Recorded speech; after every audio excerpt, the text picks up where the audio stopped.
Latest news updates కోసం ఇప్పుడే download చేసుకోండి media effects app. Congress party తెలంగాణలో ఆపరేషన్ ఆకర్షణ వేగవంతం చేస్తుంది. శుక్రవారం రాజేంద్రనగర్ ఎమ్మెల్యే ప్రకాష్ గౌడ్ కాంగ్రెస్లో చేరిన తర్వాత శనివారం శేర్లింగంపల్లి ఎమ్మెల్యే అరికపూడి గాంధీ కూడా బీఆర్ఎస్ పార్టీకి గుడ్ బై చెప్పారు. సీఎం రేవంత్ రెడ్డి సమక్షంలో ఆయన కాంగ్రెస్ పార్టీలో చేరారు. సీఎం రేవంత్ రెడ్డి కూడా అరికపూడి గాంధీకి కండువా కప్పి పార్టీలోకి ఆహ్వానించారు. గాంధీతో పాటు పలువురు కార్పొరేటర్లు, స్థానిక నాయకులు, అనుచరులు కూడా కాంగ్రెస్ పార్టీలో చేరారు. అరికపూడి గాంధీ మాట్లాడుతూ సీఎం రేవంత్ తన పాత్ర మిత్రుడేనని, ఆయన స్వయంగా తనను కాంగ్రెస్ పార్టీలోకి ఆహ్వానించారని తెలిపారు. అన్ని ఆలోచించి కార్యకర్తలు, శ్రేయోభిలాషుల సూచనల మేరకే కాంగ్రెస్ పార్టీలో చేరారని చెప్పారు.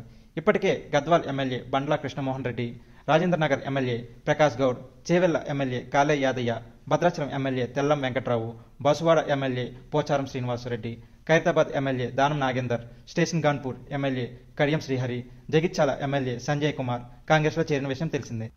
తాజాగా గాంధీ చేరికతో కాంగ్రెస్లోకి చేరిన బీఆర్ఎస్ ఎమ్మెల్యేల సంఖ్య 9కి చేరింది.